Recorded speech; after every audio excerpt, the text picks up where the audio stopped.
Welcome to Watcher DM. I'm Gabriel. Today I'm continuing my exploration of the Tome of Adventure Design by Matt Finch, Mythmere Games, revised edition. And we are today delving into the rooms section. So this is about developing areas of the dungeon. In our last video, we kind of explored some of the pathways between the different areas of a dungeon. Today we're going to dive into doing some actual area. So might not be able to read them super good on the video, but I'll let you know what I roll. So should be fine. Alright, this section of the book is about building and detailing small pieces of the dungeon map. Whether or not you're using the holistic dungeon generator, which I think in this case we are. If you are using the generator as a tool, then defining and developing the areas of the dungeon is the next step after generating the transitions between them. Okay, so we're going to kind of build off of our baseline here that we have. So roll for each area or just decide what's appropriate to the area. So we're going to start with this area here. And we're going to roll. And I got an 88. So excavated with cut stone blocks or field stones brought in for walls and ceilings, flagstone floors. This is your classic dungeon tiles, flagstones, and cut stone blocks.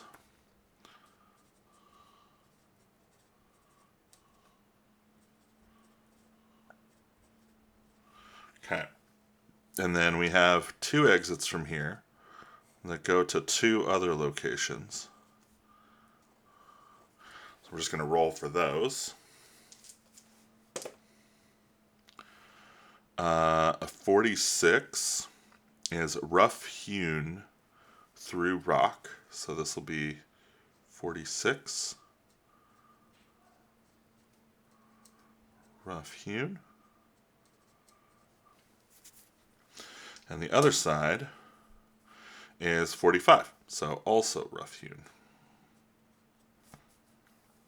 And then this only has 4 choices on it, but it is kind of split unevenly. So it's an interesting use of a D100 table where really, a D4 could have worked. A D20 could have worked. Like, there's a couple of ways to skin this cat that definitely could have worked.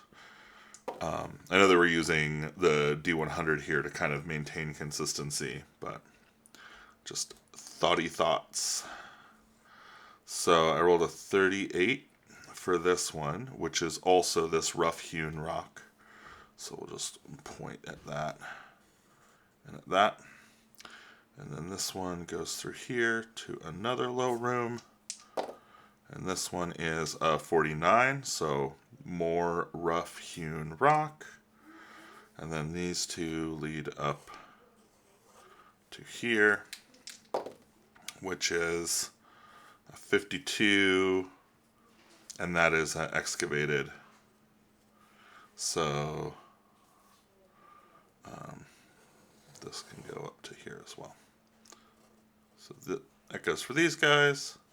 These 3 all together. They're 4.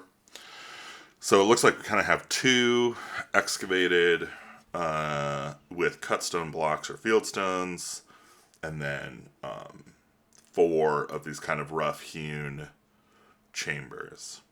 So then we roll for the number of rooms, then use the indicated formula for rooms of unusual size. For this table, rooms include caves and cavern chambers and the topography of the area, if the topography of the area is natural caverns, which none of ours are. They're all rough hewn or better. So we are going to roll.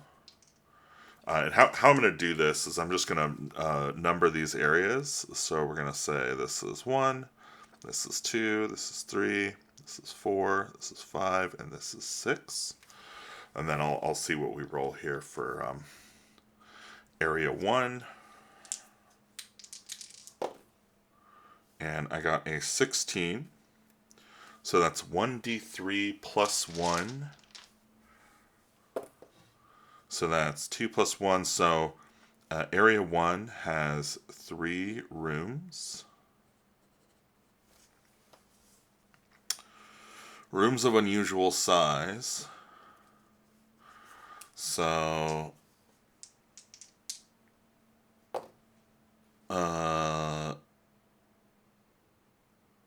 interesting.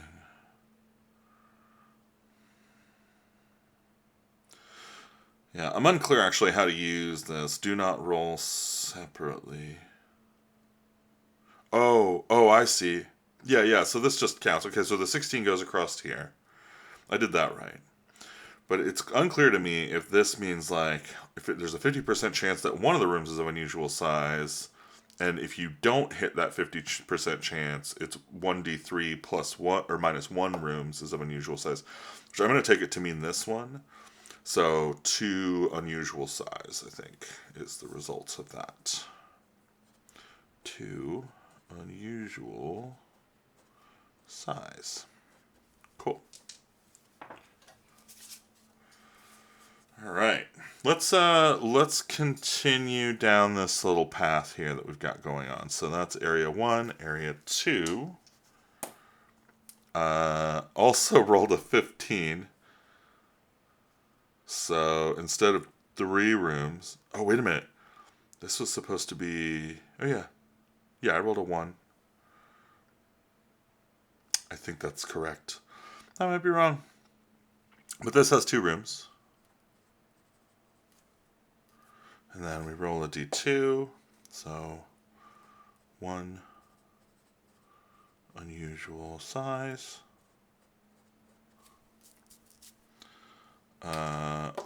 Area 3 finally gets us off this page. So I rolled a 76.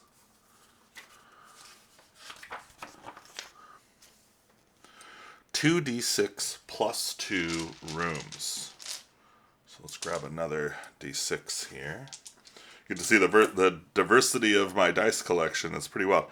So 6 plus 2 is 8 rooms.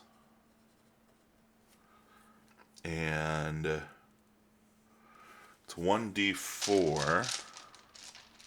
The hardest die to grab. I rolled a 3. 3 unusual in size. All right, and then area 4.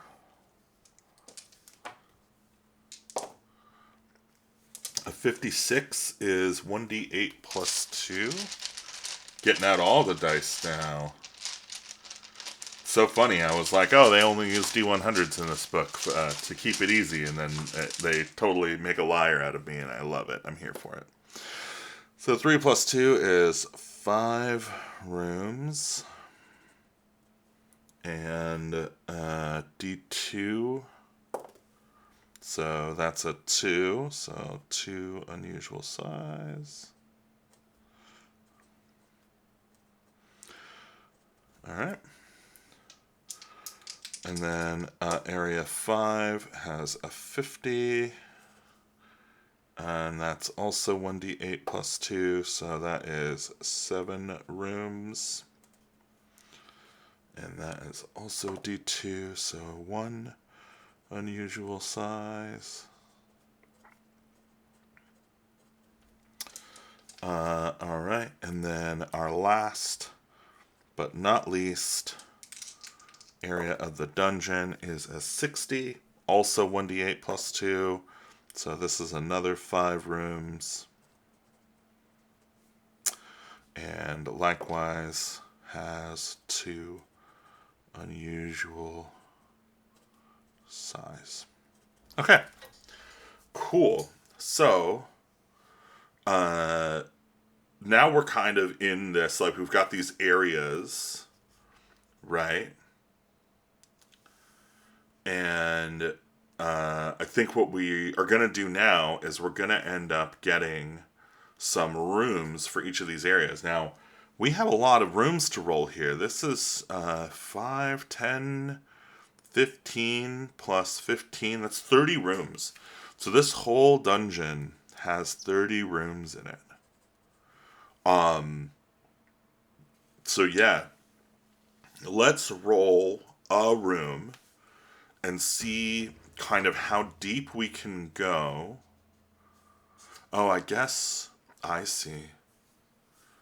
Interesting. So this is kind of interesting. So this does like the way that this is set up is you kind of roll the shape and size of the rooms, or the shape of the cavern and the size of the cavern separately, I think. But in this case, they're all rooms. There's no caverns.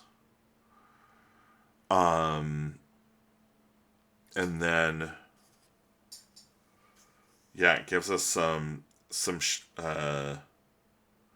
rooms of unusual size. So it just says what's the shape.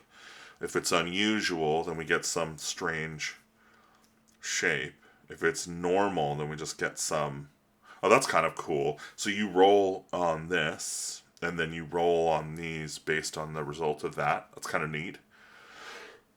So let's do one of each of these. I don't want to do 30 rooms, obviously. But what we're going to do is we're going to do one normal room, and we'll do one unusual room, and we'll just kind of see what the results are. So the size, shape and size of the normal room is a 28. So it's a rectangle. So how I'm going to do this is I'm going to say area 1, room A, is a rectangle, 20 by 40. Okay. Now, that's it for that. Not super interesting. Don't have to worry too much about it. And then we're going to say this is B, which is our second room, which is one of the 2 unusually sized rooms. And so in our unusual sized room table, we'll roll. And we got a 72, which is going to be an unusual shape. Interesting. So it's going to be an unusual shape here. So we roll a D100. And we got a 78. So 78. Okay. So this is a diamond. 1d4 plus 4 times 10 feet on each axis. So this is 60 feet north to south, I'm going to say. And then 50 feet east to west. So yeah, okay. So that tracks. You can kind of, you know what? I'm gonna do the other. We're here. Let's do the other area because this is the other room in this area, right? Is C. And so we're kind of imagining this is the entrance to the dungeon. This is the square area. So this will be good to know. So, oh yeah, a 96. A 96 is definitely unusual. Should I just keep? It doesn't really give you any guidance here on how to use this, but I feel like keeping that 96 is pretty juicy. But cut one end into a ziggurat with a 1d3 times 10 foot point. Interesting. Yeah, I like that. So I'll try for normal. So we'll see how normal shape goes. So it's 83. 83 gives us rect.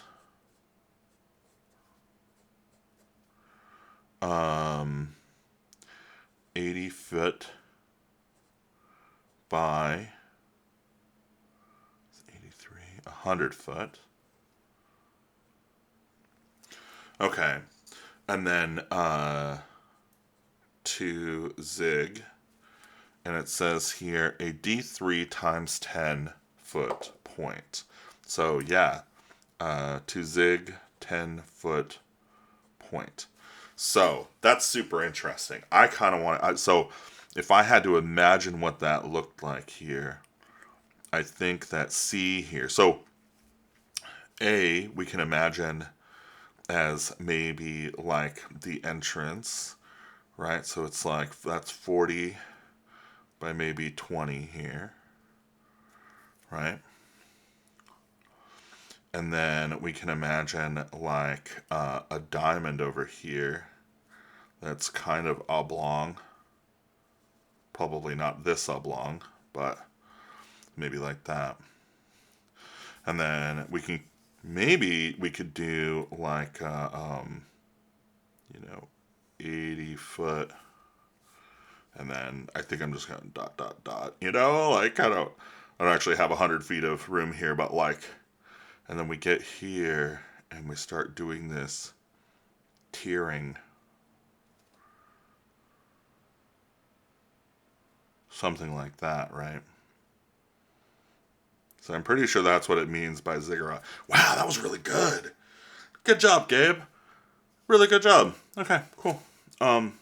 Yeah, so that's kind of the shape. And then I would imagine that this is like, there's a stairs coming down here, and like maybe this goes in there, and maybe this goes in here. Something like that. Could be a cool little shape for a dungeon area. So that's kind of fun. Although, I kind of jumped the gun here because this actually this has a table for how to arrange them in an area. So that was just an exploration of what the rooms might look like in terms of their shapes. But let's check out arrange the elements of the dungeon is the most difficult part of the process. Well, thanks for saying that up front. Roll on the table below to determine the abstract description of how the rooms are arranged. The table doesn't specify the length of any interior corridors or which things are directly connected, so all these arrangements can yield very different results. See the diagram that follow table. Okay, so I rolled a 77. I love that number. Also, it's on the next page, which I love that for us. And 77. Connecting corridors form a square, a circle, or a rectangle. It surrounds an internal area. About half the rooms are enclosed by the corridor, and the other half enter into the corridor, or enter onto the outside wall of the corridor. So I think what's interesting about this is it's implying that like this is not how it goes. Instead, it's maybe like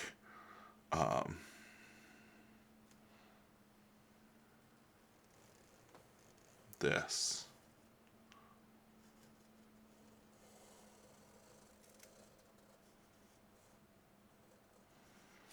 Which is kind of a way more interesting shape. Right, where like this is a corridor on the outside here.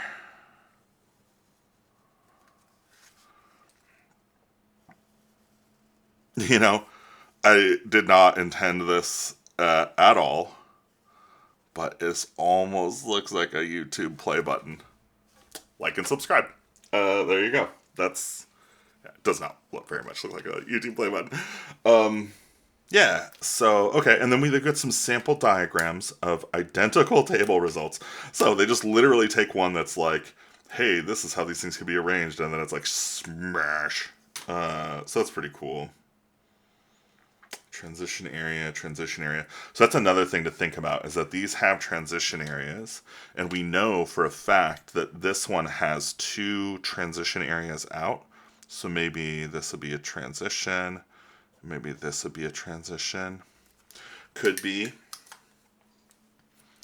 Yeah, I kind of like that. That's kind of cool. Okay. Interesting.